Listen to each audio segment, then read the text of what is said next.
নমস্কার, নমস্কার, নমস্কার, শুভ সন্ধ্যা। আমি আবার বাঙালি বাবু চলে এসেছি নিয়ে প্রেডিকশন 4 তারিখ 4th জুলাই 2025 ইউএস গোল্ড এবং ইউএস অয়েলের। দেখা যাক আজকে মার্কেট কি করেছে। প্রথমেই বলে রাখি যে আজকে ইউএস গোল্ড গোল্ডে আমার একটা বিটিএস নেওয়া ছিল, মাত্র 400 টাকা প্রফিটে বেরিয়ে এসেছি। কারণ মার্কেট ডাউনে খোলার পরে আপে গিয়েছিল, প্রফিটটা নিয়ে আমি বেরিয়ে এসেছি, কারণ মার্কেট ভোলাটাইল থাকবে বলেছিলাম। যাই হোক, এবার দেখা যাক তাহলে কি কি আজকে আমাদের রিপোর্ট যেগুলো বেরিয়েছে সেগুলো সবই গোল্ডের ক্ষেত্রে নেগেটিভ, একটা ছাড়া। এখন গোল্ড কি অবস্থায় থাকতে পারে আগামীকাল। গোল্ড কালকে, আগেই বলে দিচ্ছে আমার প্রেডিকশন, যেটা আমি পড়াশোনা করে আমি বরাবর বলে থাকি, গোল্ড কালকে ফ্ল্যাট খুলবে। ফ্ল্যাট খুলবে, সেটা হালকা পজিটিভ হতে পারে, হালকা নেগেটিভ হতে পারে, কিন্তু কালকেও কিন্তু গোল্ড খুব একটা যে ভালো মুভমেন্ট দেবে তার কোনো গ্যারান্টি নেই। তবুও কালকে 4 তারিখ, সেনেটে যে বিলটা পাস হওয়ার কথা আছে সেটা কালকে লাস্ট ডেডলাইন। তার উপর অনেক কিছু ডিপেন্ড করবে, গোল্ড বাড়বে কি কমবে।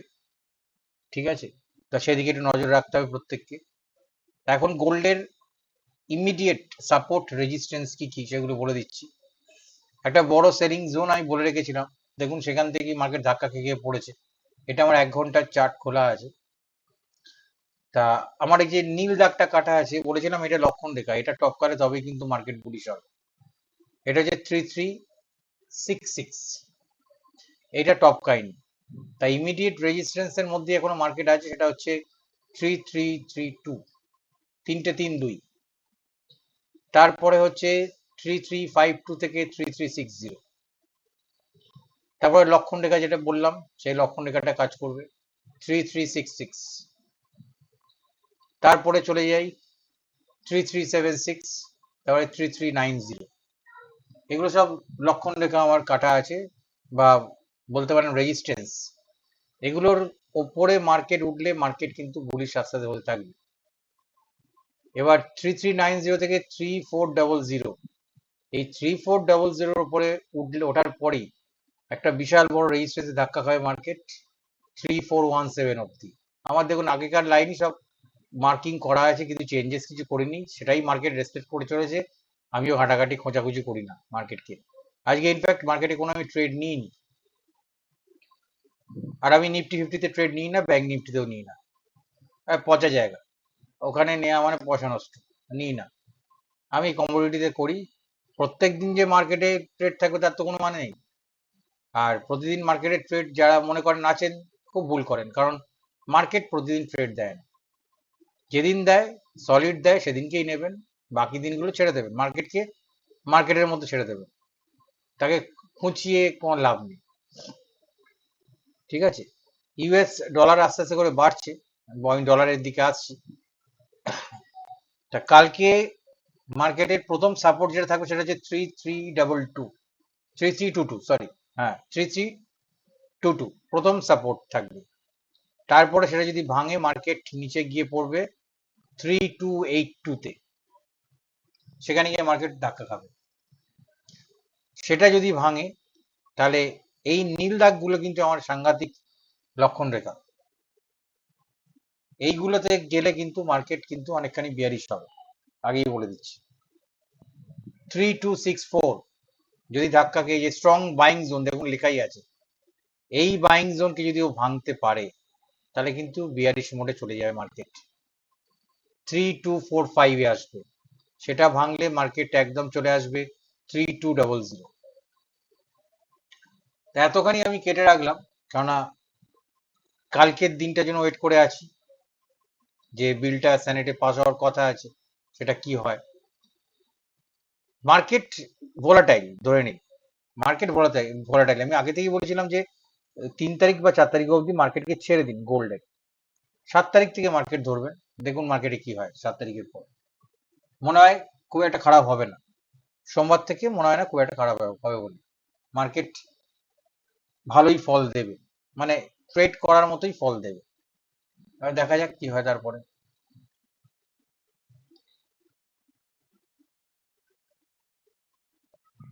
গোল্ডের লিমিটেড বিয়ারেস্টনেস দেখাচ্ছে এখানে একটা নিউজ হলো আমার কাছে এই মুহূর্তে।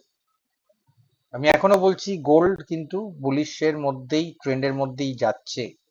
যতক্ষণ না আমার নিচের সাপোর্ট গুলো ভাঙছে, যেগুলো কাটা আছে, গোল্ড কিন্তু বুলিশই থাকবে বা ভোলাটাইল থাকবে। ক্রুড অয়েলে চলে আসি। ক্রুড অয়েল আমি বলেছিলাম আজকে গ্যাপ আপ খুলবে বা ফ্ল্যাট, ফ্ল্যাট অথবা হালকা গ্যাপ আপ, সেটা হয়নি, সেটা ডাউনে খুলেছে। কিন্তু আমি তো বলেছি যে আমি বিটিএসটি করার লোক, আমি বিটিএসটি করে থাকি সাধারণত। যেদিনকে দেখি বিটিএসটি করার কিছু নেই সেদিনকে কিছু করি না। কালকেও আমি বিটিএসটি করেছিলাম, ওই সামান্য পয়সা তুলে নিয়ে ঘরে চলে এসেছি, কারণ যদি না আসতাম তাহলে আমার গোল্ডে এখন 3,000 টাকা লস যেত। আজকে এবার দেখুন, আমি বলেছিলাম যে ক্রুডকে বিশেষ করে বলেছিলাম ভোলাটাইল থাকবে।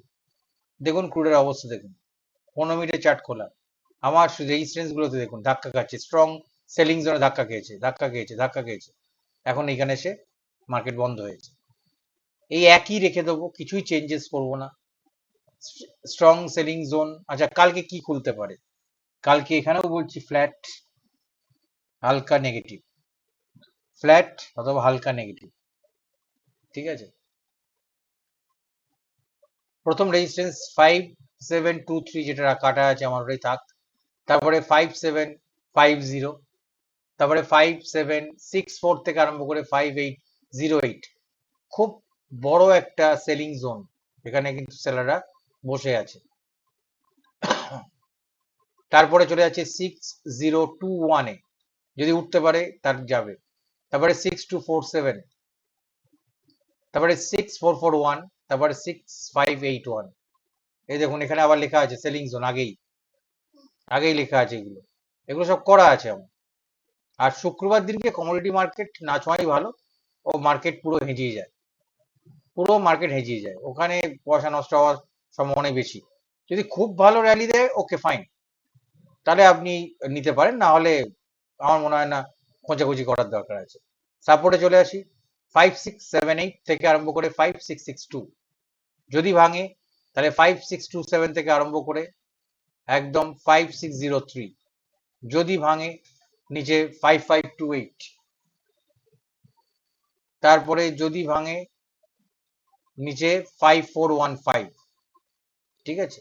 এতখানি বিয়ারিশ হবে বলে মনে হয় না, তবু আমি দাগগুলো বলে দিলাম, এই লেভেলস গুলো, এগুলো আপনারা, বারবার বলছি যেগুলোকে লিখে রাখুন বা আপনাদের ট্রেডিং ভিউতে আপনারা মার্ক করে রাখুন, সুবিধা আপনাদেরই হবে, ঠিক আছে। কারণ সবসময় ভিডিও খুলে দেখা তো সম্ভব হয় না, আর এগুলো যখন রেসপেক্ট করছে আমার মতে এগুলো দাগ কেটে রাখা ভালো, ঠিক আছে।